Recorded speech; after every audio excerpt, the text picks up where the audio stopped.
Now, before we get started, we couldn't possibly put on the show without our sponsors. So, if you haven't yet heard of or tried Heights, then what are you waiting for? You might already have a daily hair care and skincare routine, so it's about time that you made brain care just as important.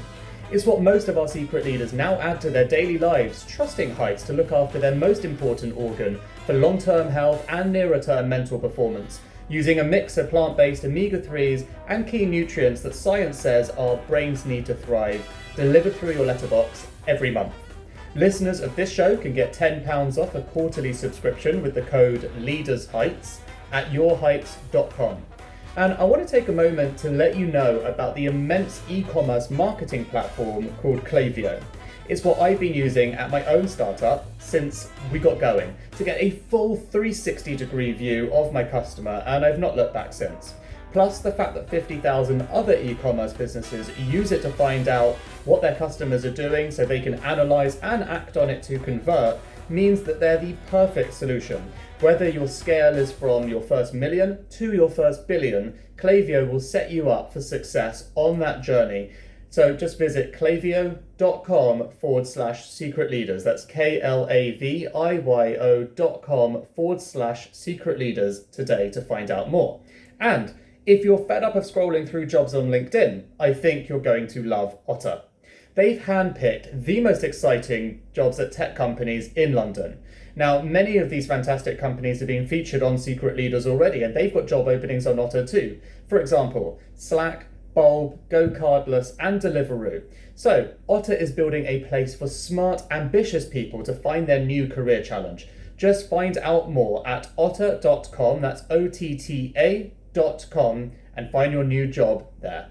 Now to today's show. Tabitha Goldstaub is a tech entrepreneur and artificial intelligence industry expert who is chair of the UK's government. Sorry, I'll do that one again. UK's government. I think we all know that the UK has a government. One more time, with feeling. I say your surname correctly, right? Yeah. Goldstaub? Yeah. Okay, just checking you haven't changed it. No, not yet.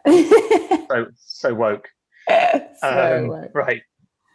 Tabitha Goldstaub is a tech entrepreneur and artificial intelligence industry expert who is chair of the UK government's AI Council and co-founder of CognitionX, which was, before COVID, the biggest AI conference in the world, but has understandably had to pivot to an expert advice platform. More on what that means later. It's a big industry pivot that we can talk about today. She was previously co-founder at Rightster, which floated on the AIM in 2014. And she's also just written How to Talk to Robots, something we could all do with learning. So hopefully we're going to do that today. So Tabs, welcome to the show. How are you doing? Thanks for having me. Really well. How was your morning? Yeah, pretty good. I've just got Otis, my son, down for a nap. So we've got about an hour. Right. And just for clarity, Otis is her baby, not her husband. Ah, yeah, thank goodness. Yeah, you didn't put him down for a nap as well. No, but he probably is napping. Fair enough. Okay, we're going to do a quick fire round first. So quickly, robots or humans? Humans. Conferences, IRL, or virtual events for life? A hybrid? No. Conferences in real life. Very good. Cats or dogs? Dogs. Writing notes on paper or using your phone? On paper. I know. I said that to you because the first time we met, we were having dinner, and you're the first person I've ever had dinner with who brought a notebook and took notes of things I was saying. It was hilarious. That's me, yeah. It always just stuck out. Still the only person I've ever had that took notes of a conversation. A relaxed dinner. That's me. Yeah, exactly. Pointing. Oh, God. Right, favorite apps on your phone right now? It's got to be Back Then, which is an app that you can, it's like Instagram, but private. So I pay for it. So it's just pictures of me and my wonderful little baby and family. Right, finally stuck on a desert island. Stuck on a desert island, not a disc. And you can take 3 things. I'll ask the question again, actually, whilst you're thinking, so we've got a clean recording on it. Finally, stuck on a desert island and you can take 3 things. What are they? I would take my Kindle so I could read any book in the world. I would take the things that you need to make bread, because I really can't live without bread. And I'd take a pen and paper. Very good. Pen and paper, I'm letting you off technically too, but I'll let you off. It's Oh, fine. sorry. They can be It's all right. attached to each other. Exactly. Right, we're going to get stuck in. So there are three major topics I want to cover with you today, if I can. So the first is artificial intelligence and what you can teach us about how to talk to robots, covering your work on the UK Council. The second is going to be about your hard work building such a brilliant industry conference, only to land in, well, one of the worst industries imaginable. So how you're pivoting and how you're handling that emotionally as the founder as well. And then the third is your thoughts on where the future is going with relation to AI and what you know being at the forefront of the industry. So if that sounds good to you, Perfect. you warmed up and ready? Yeah. Awesome. Okay, let's start at, I think the most curious for me is just how did you actually come to chair the UK government's AI Council? Just for clarity, what age were you when this happened as well? Oh God, I think I must have, I can't remember how old I was. I was 31. It's pretty young to have a role like that in a UK government council, isn't it? It is. And I think that that's what the government was looking for at the time. So it was Matt Hancock and Greg Clark, when they were the Secretaries of State of DCMS and BEIS, that appointed me. And it was really clear that there were so many better experts to advise government, but there wasn't anybody who could be the glue to hold them together. And they needed somebody to do a lot of the legwork, and also that I think they were looking for someone as optimistic as me. A lot of people, when they're asked to do government roles, they've either done them loads, and so they've kind of are jaded by doing them, or they've kind of already said, the government's not for me. Whereas I was like brand spanking new, so enthusiastic about the industry. And so it felt, I hope, refreshing, and also enabled people to funnel their feelings through to government in a more open way, rather than feeling like, oh, there's another closed door, same men, women, same, and we've got no access to it. Instead, what I hope it did was it made people feel like, oh God, I can actually get involved in that too.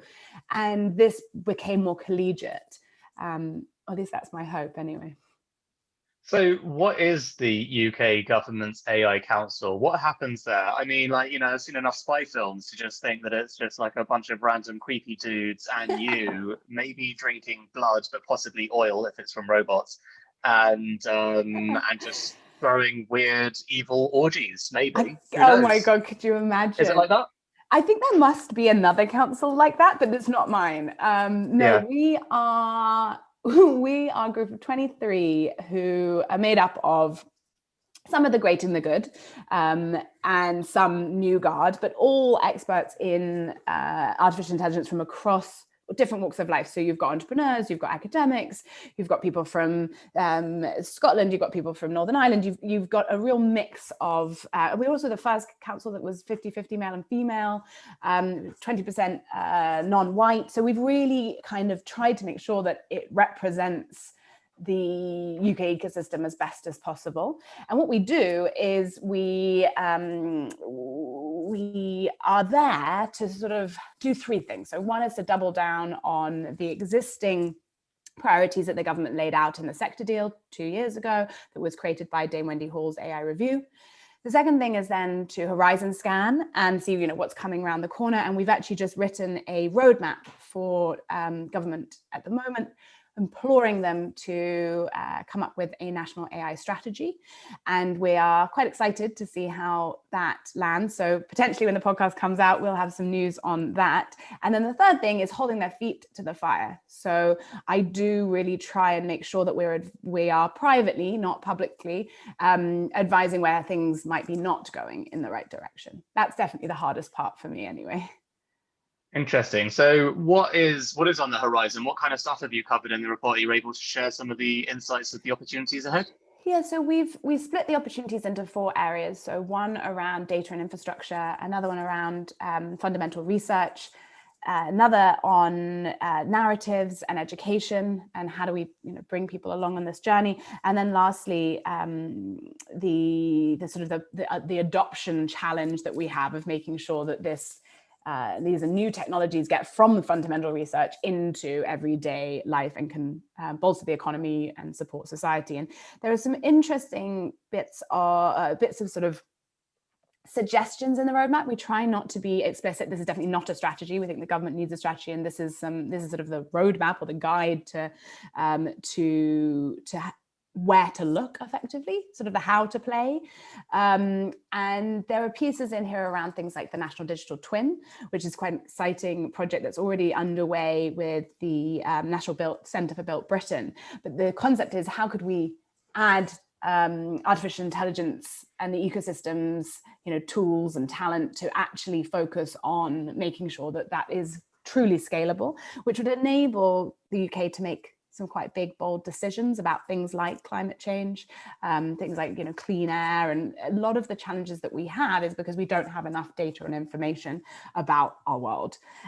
So there's some sort of pieces like that are quite prescriptive in certain areas, and others are just big, bold claims like we need to make sure that everybody in the UK understands artificial intelligence. And that doesn't mean that they need to build it. It just means that they need to be able to understand how it's affecting them and their jobs, their lives, how they play, all of the different permutations of our lives is being affected. And I think that when the web came around and there was a huge energy around getting people digital and online, and we know some of the goods and the greats that were part of that, and they did an incredible job, people like Martha Lane Fox.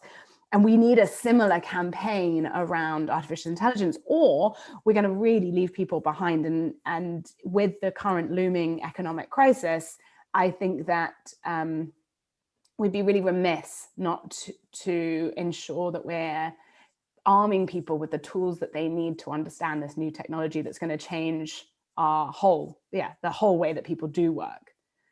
I was actually going to bring up, mutual friend of ours, Martha Lane Fox, and obviously former guest on the show, does such a good job of helping, I think, educate people who, typically including 100% of the listeners listening to the show. If you're listening to a podcast on AI and entrepreneurship in the future, you're basically in the 1% that aren't aware of the lack of literacy of basic web principles that I know she does a lot of work on, right? Like actually educating the fact that, huge parts of the population don't only not have, internet access, but don't even understand how to use a computer, which doesn't sound likely or practical in the world that we live in and our view of what Britain looks like, as obviously a world leading economy until January. But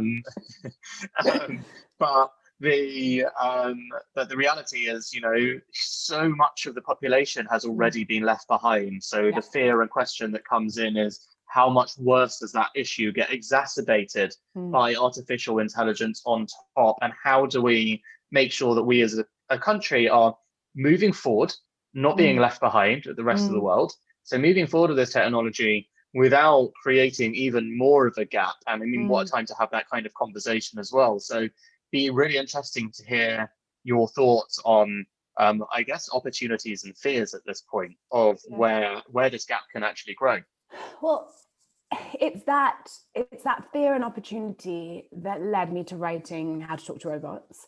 I felt like I was at this sort of epicenter where I got to witness the future unfolding in front of my eyes, and I was selfish if I didn't explain it to my mates. And I don't mean my friends in the industry or people listening to this podcast. I mean like my mates who don't really even, figure out how to, they wouldn't even see a podcast like this and think it was interesting to them.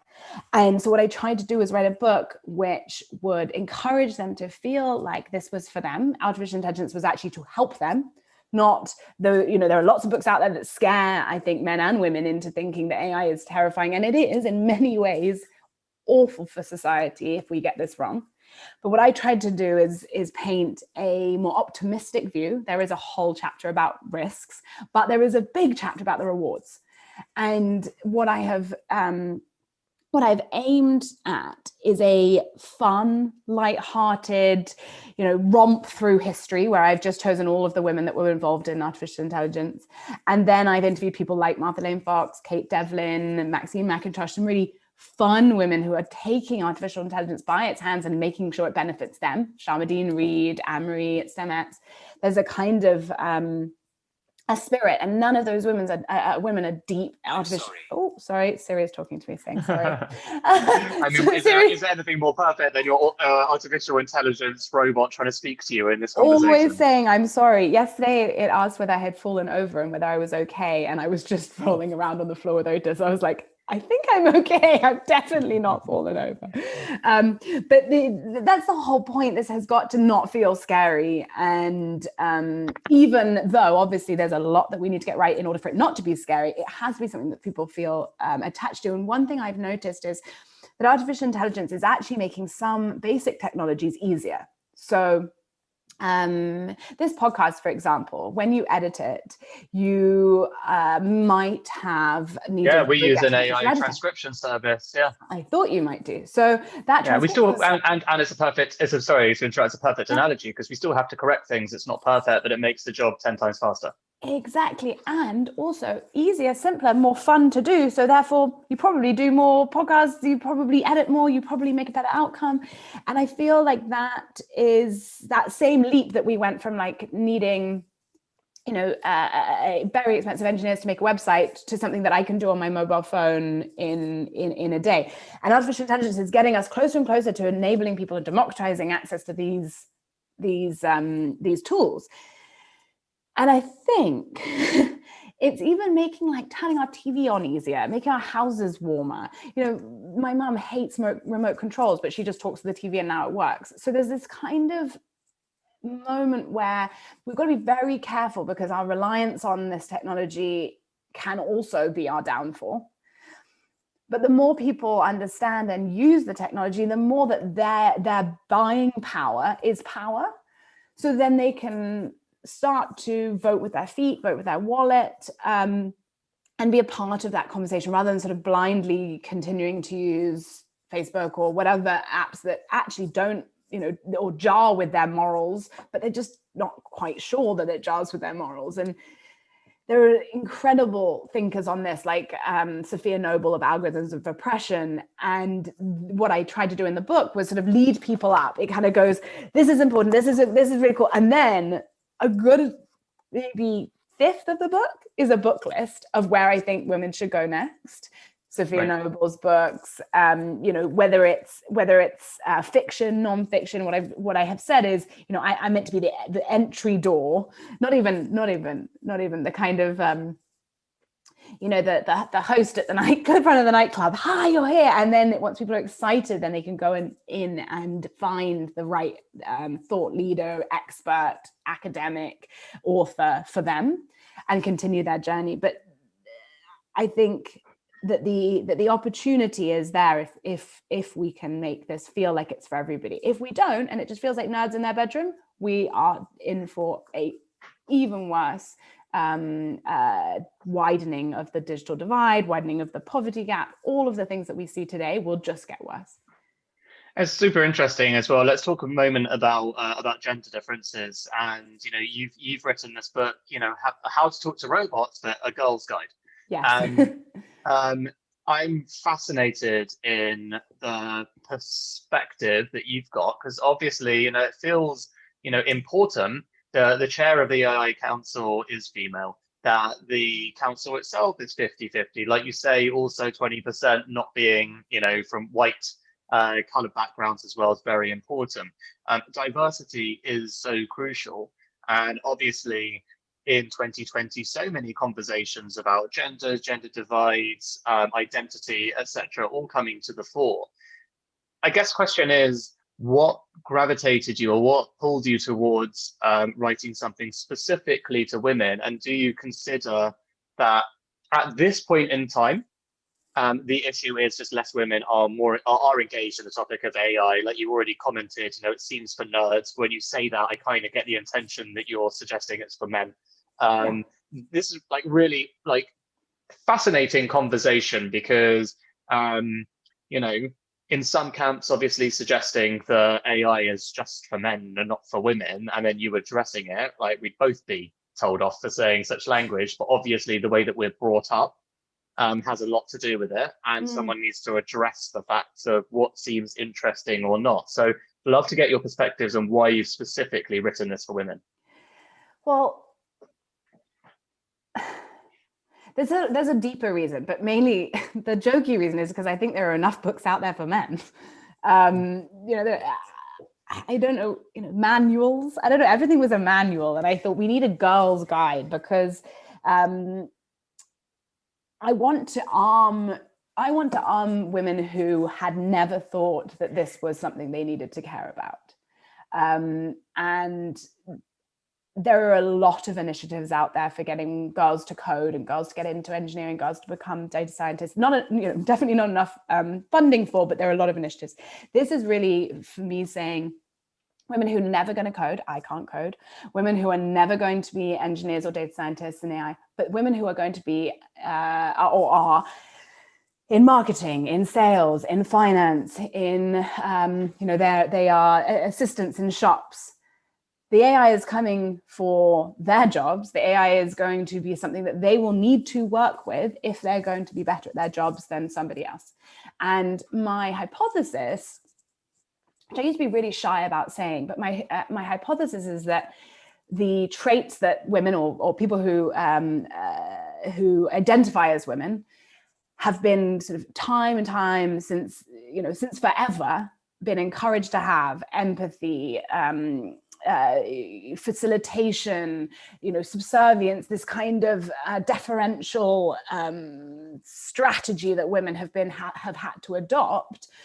I think that sets them in a really good position to work with artificial intelligence. And when I say work with, again, I mean work alongside something that has AI in it as a tool. Because there's this kind of problem-solving, questioning nature of working with something else. And that is what I'm the most excited about when it comes to the academic research around artificial intelligence, is the sort of the human in the loop model and the team working model. So DeepMind, Microsoft, they are all now looking less at the man versus machine and more at the man, woman, and machine together. And that just blows my mind in terms of opportunities that we could then see, because the whole point of artificial intelligence is it's meant to be able to solve problems that we ourselves as humans aren't able to understand. It's meant to further science. It's meant to further endeavors. And so if we start to think about it like that, men and women should have equal access to this incredible opportunity. And I have felt like AI fits exactly squarely into the same place that technology has time and time again, where it's, bros in their bedroom. But this time, I don't think it needs to. That's what's so cool about AI. The number of women that are in leadership roles in this scenario. The head of the Office for Artificial Intelligence, which is, the government's group of civil servants, is led by Sarah Karagani. The woman who's responsible for this at DCMS is a woman. And at Bayes, all the people I'm interacting with, Dame Wendy Hall, who wrote the AI review, is a woman. Fei-Fei Li, that's just the UK. Fei-Fei Li, who created ImageNet, which is what, the first big database of images that AI was trained on, is a woman. There's a sort of a turning point. I'm hoping, I just want to kind of jump on the bandwagon and push the bandwagon and wave the flag for the bandwagon, run in front of it and tell people the bandwagon's coming. But that's all here, right? As in, so when you look further afield over to the valley, because at the end of the day, without being too down on the UK, there's only so much impact currently in today's world that AI of AI that's coming out of the UK, because of course the majority will come from China and Silicon Valley, and as I understand it, 99% of those designs are created by white men. I think it's like 90. Let's talk about that. 90. I think there's 14% of AI experts in are women. So okay, so let's talk about that. What are the problems for the world? In an unfair and unequal society like we are finally waking up to so clearly in 2020. 10 years later, with these people so instrumental in the design, what are the challenges? What are the things that you are particularly concerned about? So every time any technology is made by a homogenous group of people, it only works for that homogenous group of people. We've seen it. Like, my favorite story is around the cars, which test crash dummies were male shapes, and so women were dying. And all the women, they never did a single test crash dummy on a female. crazy. And we think it's crazy, but the same thing is happening, whereby last week I saw a hand sanitizer that didn't work for black hands and only worked on white people's hands. You look at the people who created that hand sanitizer, automatic dispenser, and of course the team is all white. So it's like, we think, those people in the 70s, they only used male test crash dummies. And then exactly the same is happening in 2020 with artificial intelligence, but the scale is way scarier. I mean, obviously the scale of cars, but it is in the potential scale of how quickly these things become in everyone's pockets and everyone's phones is really, really dangerous. Cathy O'Neill, her book, Weapons of Math Destruction, one of my favorite titles of anything in the world. Yeah, very good. She's brilliant. She and Joy Bolwami, who wrote The Coded Gaze and has just brought out an amazing movie. They talk about how Joy's face was never recognized, and she's a black woman, was never recognized by the artificial intelligence that she was using at university. And so she's now an incredible activist against this, but it took her, months and months and months, years to get the big tech companies to agree to stop using facial recognition for policing. So, and only in the last few months has that happened, and no one feels like that's something that we can trust them for. And so it's going to come down to governments to need to regulate, and governments are scared to limit innovation. And so we have this scenario as the general public where we need to arm ourselves and protect ourselves while we wait for, so we don't need to wait for governments, but at the same time, that can't be how it is. And I find it very frustrating to think about what are the other ways, what's the other collective power that we have. And unions are an incredible force, I think, for good. And we need to think about other ways that collective action can come, and we can come together to say, we don't, what do we say? I was going to say we don't expect this, but it's not that. We don't allow for this. This isn't okay. And I don't think we've done that enough and when I say we, I mean sort of me, my friends, my industry, my community, we haven't found a way in order to empower people to say this is not okay. We've kind of let the convenience of technology and allow us to kind of just want more and more and more. What is your biggest fear in AI? And I mean it in the sense of the one that because I know you're optimistic as a human being, yeah, I am, but what is the one that you genuinely can't shake, that you do think has propensity to be a real issue?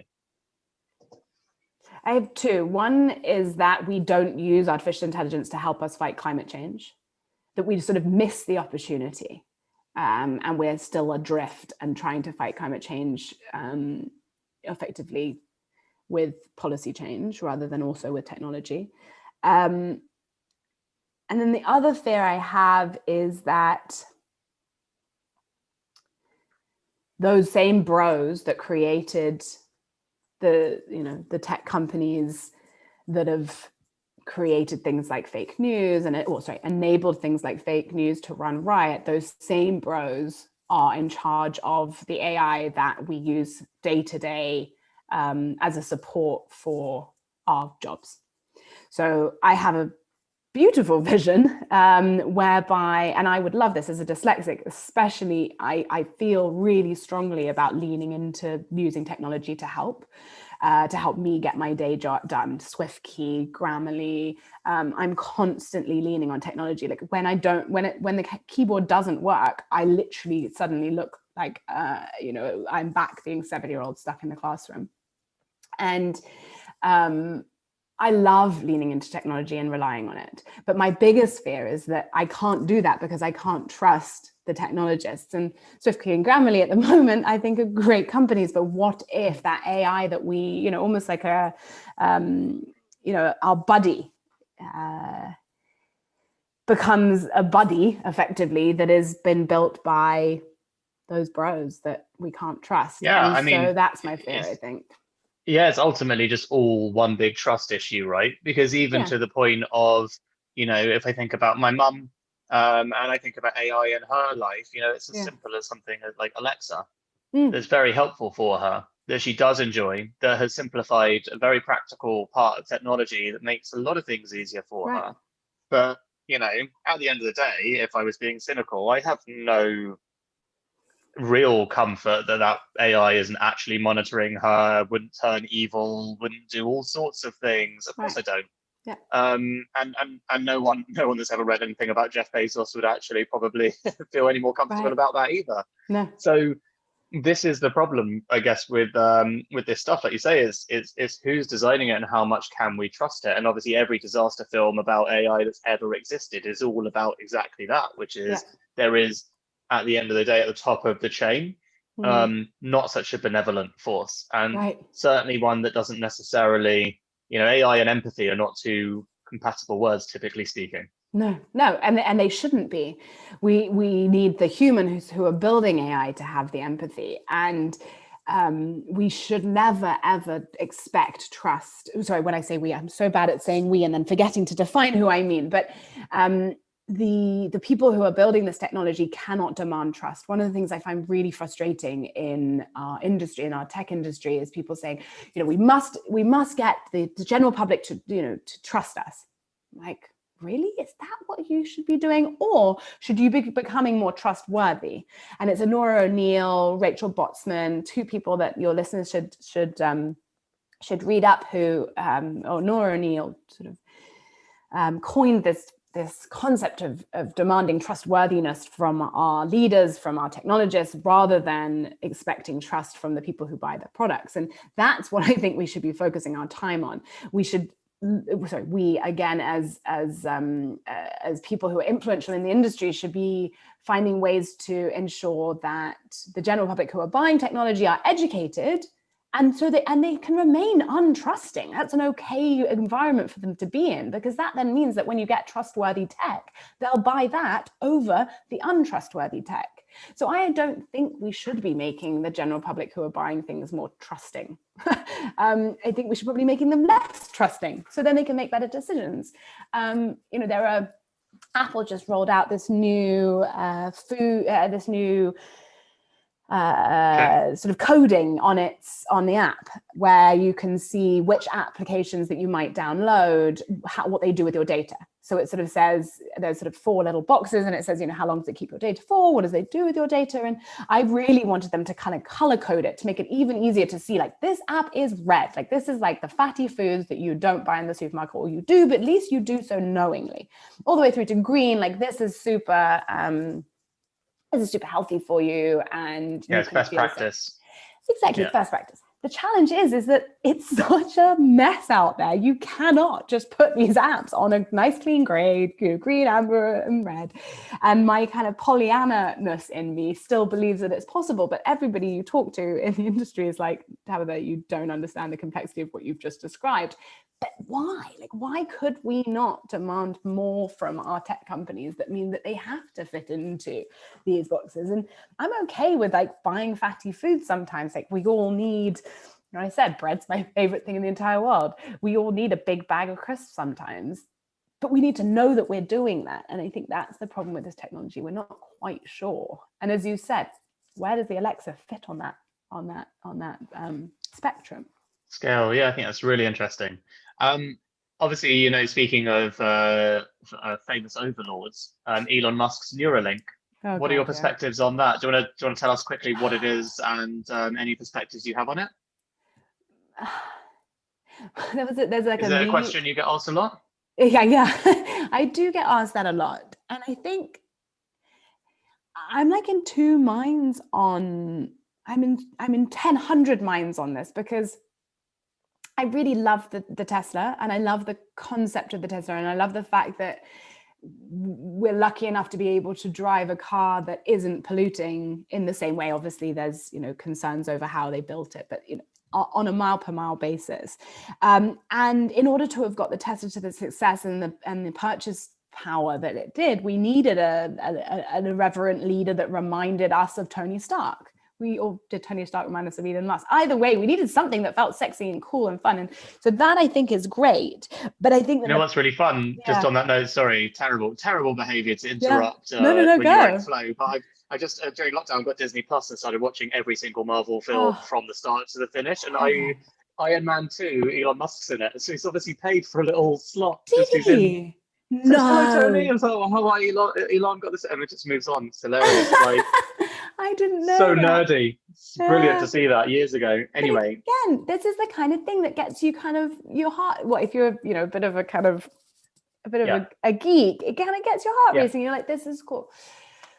But what I don't understand is why, once you have all that power, you then spend your time going to, Mars rather than fixing what's going on here. You then try and create, brain changing technology rather than fixing the education system.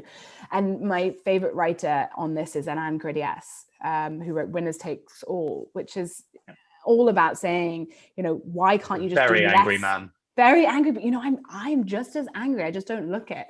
I love everything that man says, because he says sort of what I've been thinking without having, he's got a much better way of saying it, but he says, do less evil. Don't just sort of put money into things that you think are doing good. You can do less evil. And it's a good example of Bezos, putting money into a new school rather than paying taxes to go into the existing school system. Just doesn't make any sense to me.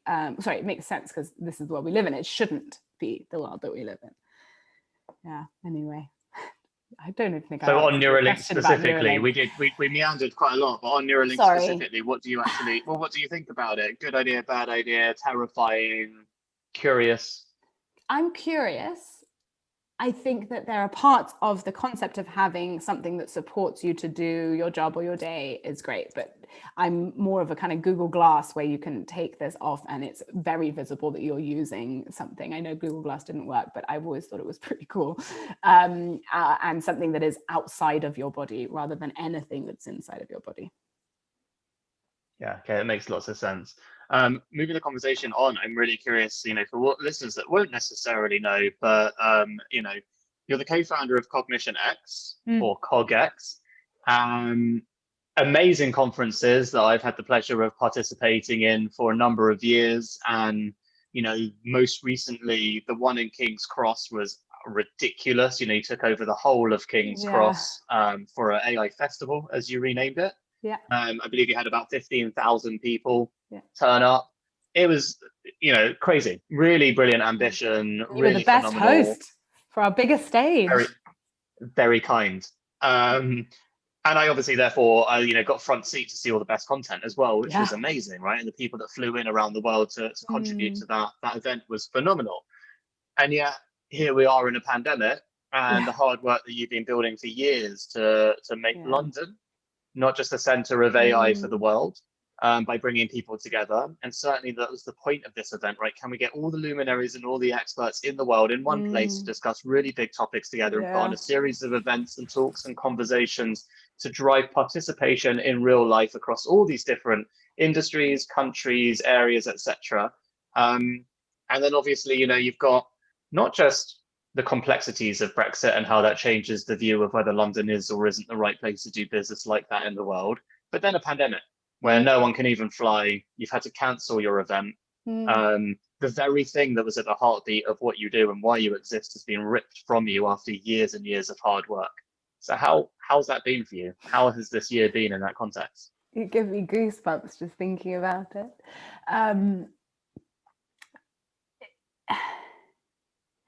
When you put it like that, it's even sadder. I always used to say that the reason why CogX was so wonderful is it had the heart of a meetup at the middle of a 15,000 person event, and the pandemic showed that heart of the meetup was still there. I had just come off maternity leave. Otis was 4 and a bit months old, 5 maybe, and if I'm really honest, March was it the 15th when lockdown finally happened, I said to Charlie, my business partner, like, okay, we're done. we had a good innings. We did our very darndest. Like, this is the time to say, we won't do a conference this year, but we'll heads down and we'll figure out what to do in 2021. And I was so ready to quit. And I think, sleep deprivation and new motherhood, where your appetite for risk just plummets, or mine did.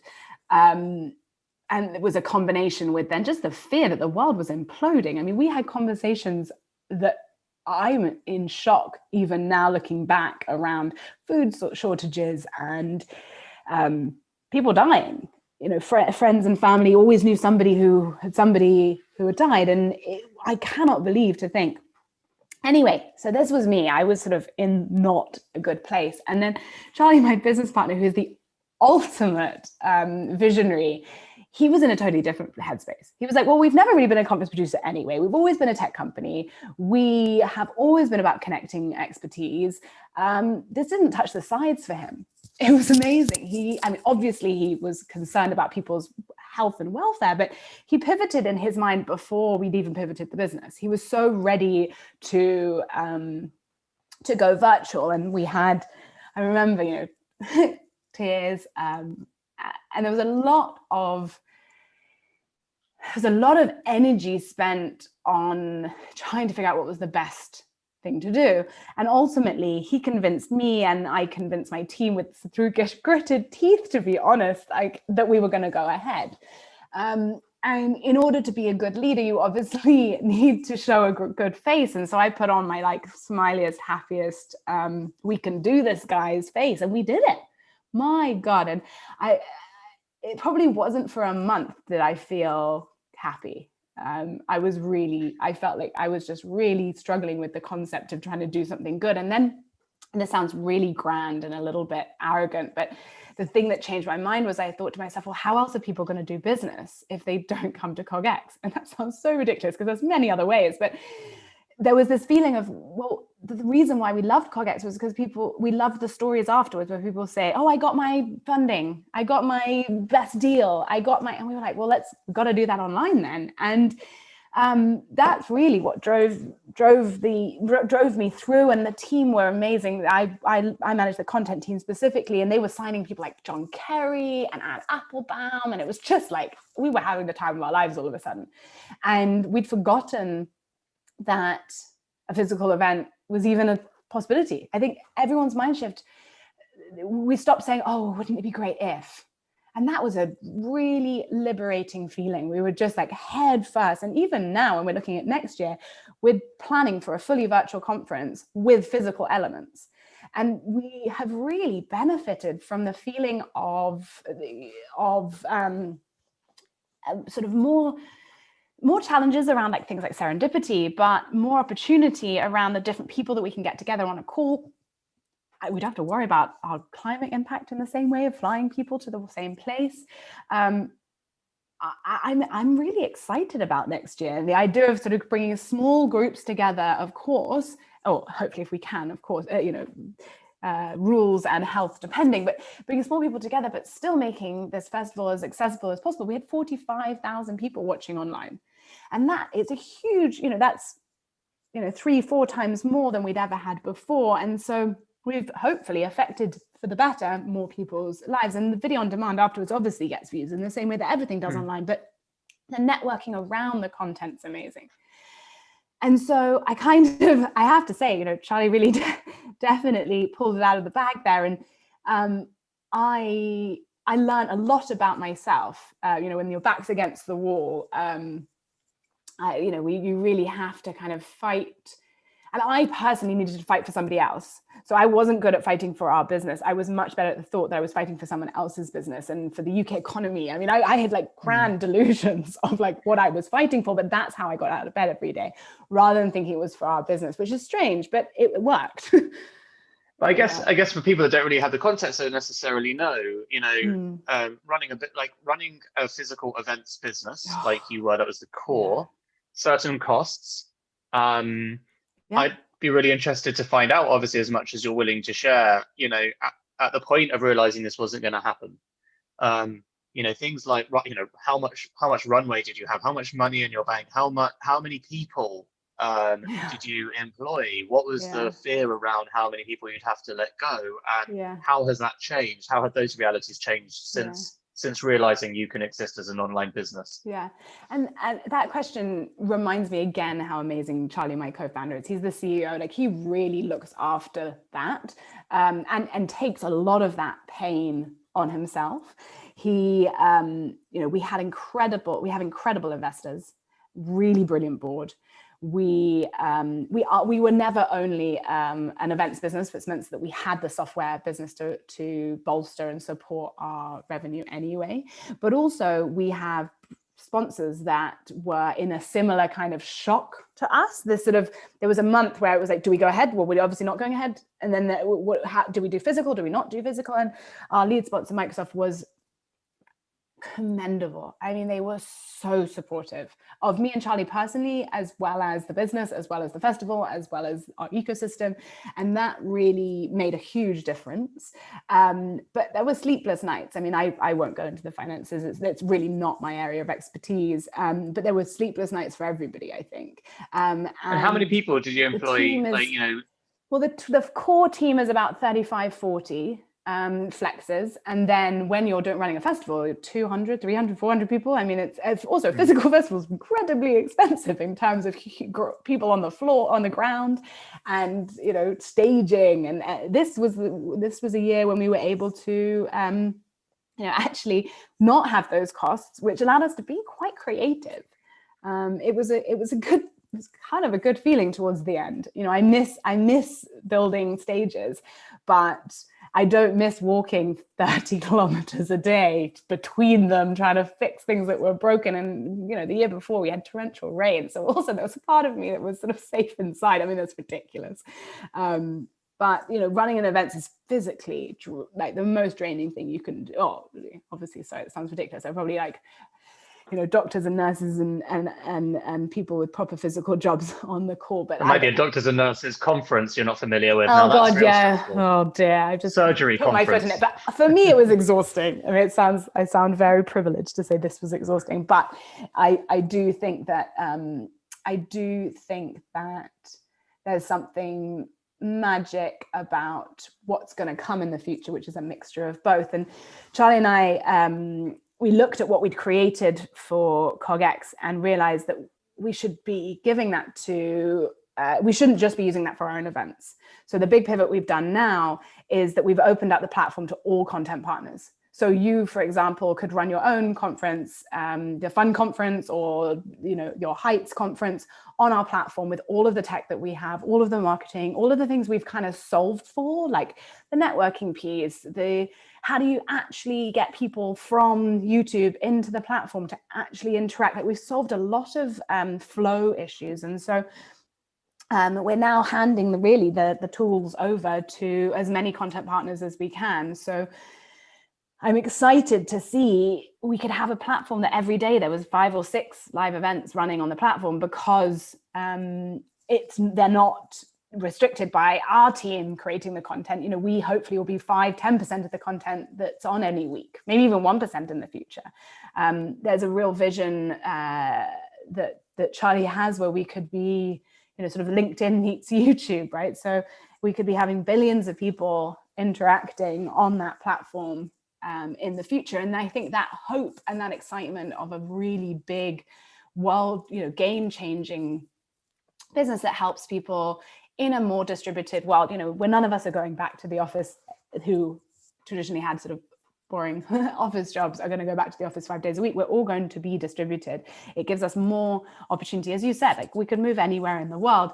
So how does the future of work feel in that environment? And it's got to feel collegiate. We've still got to be able to get online and serendipitously meet people and create content. And so what we hope is that we're a place that people can come to host those conversations. So this pivot's going to be pretty cool. I haven't even pitched you yet. We should do that another time. Yeah, I can hear how positive and hopeful you are, which is awesome. And it's really interesting because it's like, if I'd have spoken to you in February or March, would that have been the worst time in your life to have spoken to you? Like, I guess, like, going into a slightly different part of the conversation now, or a shift change, talking about mental health and resilience.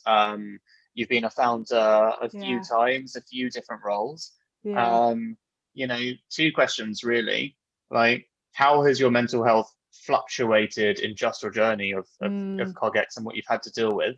As like I say, as identity based events business, obviously Yeah. not what you will be in the future, but shifting that. And handling how you comms that with your team. Yeah. So that's the first part of the question. And I guess the second one is, you know, it would be an assumption to assume that, you know, that's the worst period of your life. But, you know, I guess if not, really fascinated on the other side, which is, you know, what's been the toughest day that you've had to deal with, like mentally and emotionally as a founder, and how did you deal with it? So it wasn't the toughest time. And I think that's because I quite like tricky situations. I like the feeling of, you know, I'm okay with big, really knotty challenges. And Charlie, my business partner, you know, loves them. You know, he lives off that feeling. So together, I think we were able to solve that. I think really what the challenge I had for my mental health was that I wasn't at my A game. So I wasn't able to sort of step up in the same way that I might have if this had happened before I had had a baby. And I was quite shocked at how hard it was to get my brain into gear. You know, they talk about like baby brain, they talk about sleep deprivation, and I heard it, but I didn't believe it. I was like, oh yeah, but no one knows. I'm not a big sleeper anyway. Like I've got the adrenaline of a, you know, I'm like the queen of stress. I used to say to people, I can go from like stress to calm, like an athlete could go from, you know, 100 to 80. And I just didn't have this. I didn't have that in my locker anymore. I was just like an absolute wreck. And that I think was really interesting for me to like manage and become strong again. Because when you have a baby, or when I did anyway, I became quite vulnerable. I was like all about looking after and making sure that, you know, my baby was okay. And that was it. There was no, you know, there was really nothing else. I was very fortunate. There was nothing else I had to worry about. You know, lived in a nice house and we had food, and I was able to just focus on me and Otis and my partner. And so anything external felt so terrifying, and getting my brain into gear, that transition was really quite tough. And people don't talk about it, or maybe they do and you just don't listen. I mean, I'm not sure. You'll laugh so much. So before I decided to get pregnant, or sort of thought that I was brave enough to do this, I used to have these dinners with other women. And I'd like couch them in AI dinners and CogX dinners. And really, I'd be asking about how they dealt with like childcare and sleep deprivation. Should I have a baby? But I never asked, obviously. But I would, you know, get people around the table like Hannah Fry and Martha came to one, where we would talk about this. And if I look back now, I'm pretty sure they warned me it would be this tough. But you don't want to know. And you feel like you're not really allowed to talk about this because it's a luxury to be able to, you know, have a wonderful family. And so that's been really difficult, and it still is difficult even now. And he's 1 year old and I'm still trying to figure out like how much time do I dedicate? How does the day split up? How does my year split up? And that's been tougher, I think, than anything else. And knowing, you know, everyone always says you feel guilty whichever you're doing, looking after your baby or working, and then I, you know, that I think has been more of a challenge, kind of not trusting myself. I think that's such an interesting one. I had that, someone said that exact thing to me this week, which is, you know, that is the key problem with a young child is you're stuck in always feeling guilty. Yeah. Because if you're not with your child, you feel guilty you're working. If you are working, you feel guilty not with your child. And you can't get the balance right because there isn't technically a rule on the balance. No. And you feel guilty if you're enjoying working as well, because you're like, oh my God, I'm loving this. I haven't thought about him for 20 minutes. I haven't thought about him for 2 hours. And then by the time they're one, I personally don't think about him all day because I'm working so hard. And then you're like, oh God. That's an interesting, it's interesting how we're able to compartmentalize things. And our mental health is so important to us, and sleep is so important to us. And I think I listened to your podcast For Your Heights with Stephen Fry, and he talks about sleep. And it made me think so much about how we don't I don't allow myself that. That's like the one thing I'll cut back on. So like I'll wake up earlier to get stuff done and I'll go to bed later, and I'm like, well, it's such a false economy. I actually feel it like really is worse and worse. it's the main thing that I've learned. It's really got to be targeting like minimum of 7 for me personally, that is, but it makes a big difference. And if I don't, I actually take the liberty of napping now that I'm at home. Because at the end of the day, I will do more productive work. And I've noticed it myself. I will just sit there pretending I'm working, but actually being highly unproductive anyway. Totally. So what's the point? Yeah, but we feel like it's like the 90s, like eating is cheating, like napping is crappy, like you kind of feel like you're not the power woman, or I feel like I'm not the power woman I'm meant to be. Like you're meant to be able to live on 4 hours sleep, and then you're like, whoa, this cannot be a reality. So if that's not the hardest challenge that you've had, so if this year hasn't been the hardest challenge, what has been the hardest challenge for you? What was that moment? The transition from Rightster to CognitionX was pretty hellish.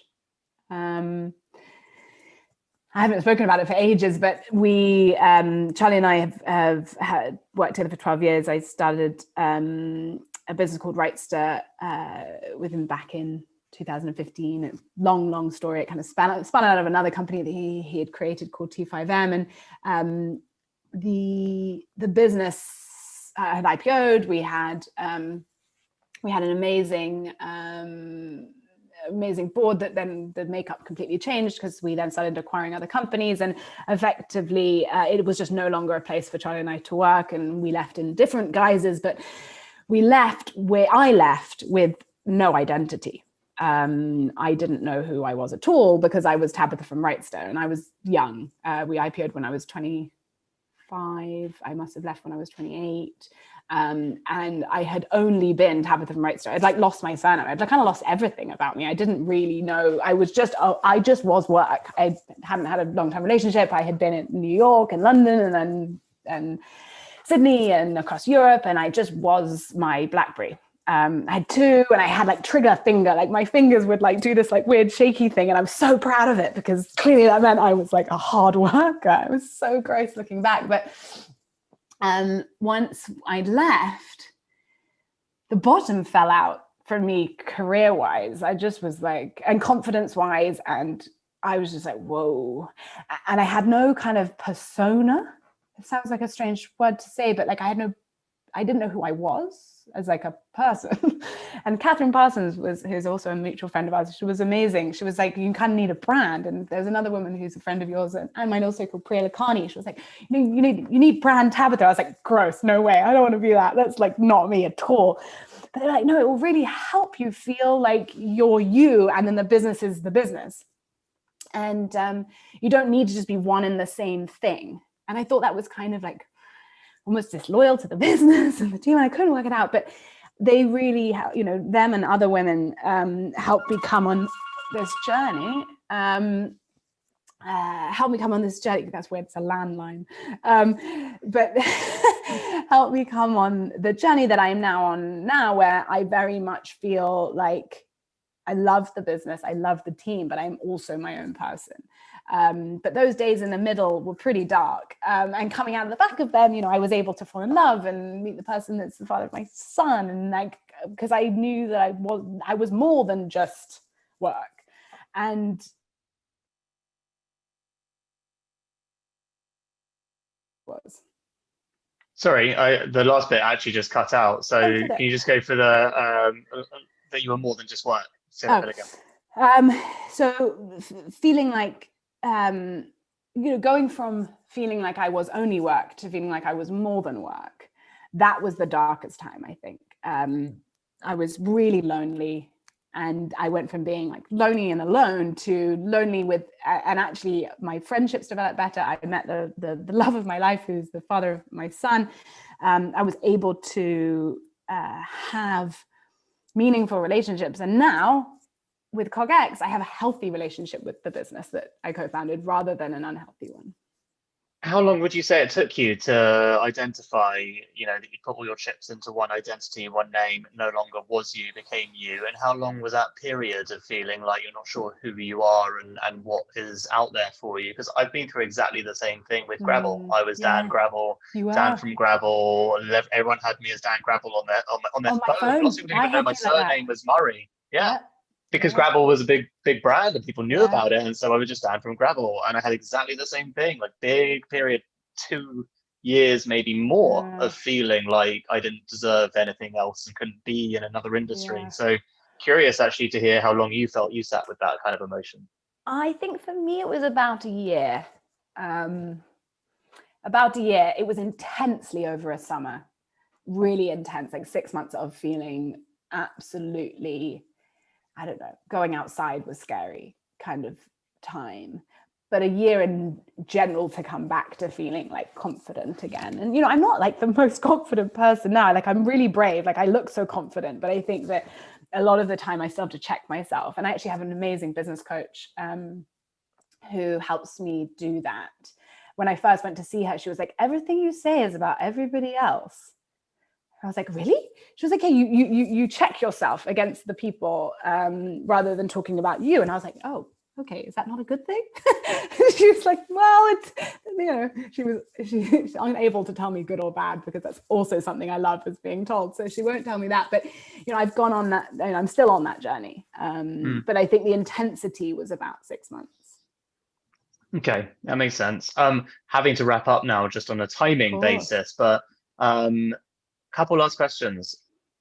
So I guess more about you and your development as a leader, but how have you found that your happiness is directly correlated with your success? So directly correlated. That's something I've got to work on. Well, directly correlated, and yet I now can close the door, walk across to the kitchen where my son is, and then start a whole new world of happiness. So I have been able to split those two. So I have now been able to have two types of happiness. But my work happiness is directly related to my success. Fair enough. Okay. What's the most hurtful piece of feedback you've ever had from a colleague that really hit you? Oh God. I once said self-defecating instead of self-deprecating in a meeting. That was pretty bad. But no, I think the feedback I get from a colleague, I was once told that I was very angry and that I had felt like quite bullying towards somebody, and that shocked me because I think I'm just passionate, but it can come across as bullying sometimes. And what did you do with that feedback? How did you work on that? That must be really hurtful to hear something like that. It was really tough. And so what I did was I put something in my diary that said EOP, which was end of play. And in that end of play, it had some bullet points that said, check everybody you've spoken to today and make sure that they're okay. And then the second one was check you're okay. And then it said, don't leave the office without, saying goodbye to everyone. Because what I think I would do is I would just storm out because I'd be so passionate.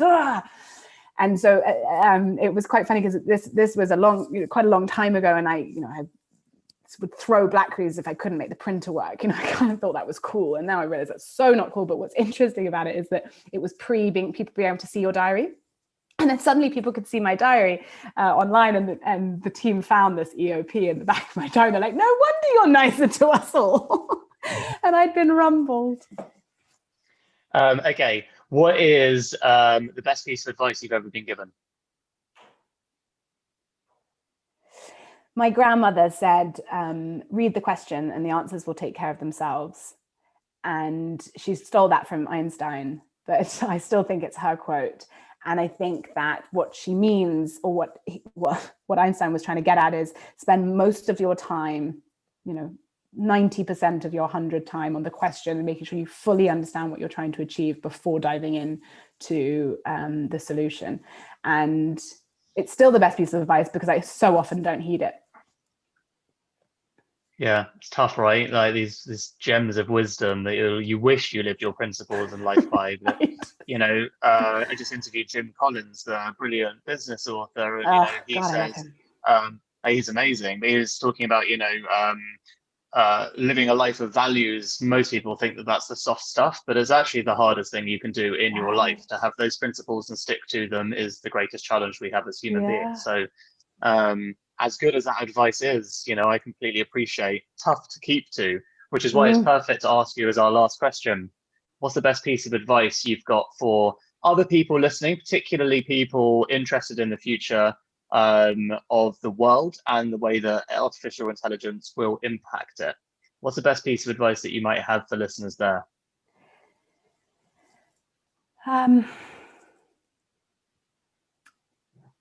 Be the change that you want to see in the world. So don't expect that somebody else is going to be that change, but start to live the way that you want things to change first, and then bring other people with you. So be a great educator as well as a doer, because I think that the people who are listening are the people who are thoughtful enough to seek out things like this, and so that they've got so much to give. So if you can be the change, you can then empower others to do the same. That's beautiful. And actually just reminded me, perfect way to end, just reminded me another quote that Jim said, which is so relevant to what you just said, which is that a successful life is usually the result of 5 or 6 other people in your life believing in you more than you do. Yes, so true. And I think it's so poetic, and looking, I mean, I've obviously known you for years, looking at your life, looking at my life, very clear that we've had that in our lives. Yeah. So in terms of being the change you want to see in the world, like making sure that you can also be that person for others as well, and spreading messages and spreading power. Totally. Thank you, Dan. Awesome. Thank you so much, Tabitha. It's been a pleasure, as always.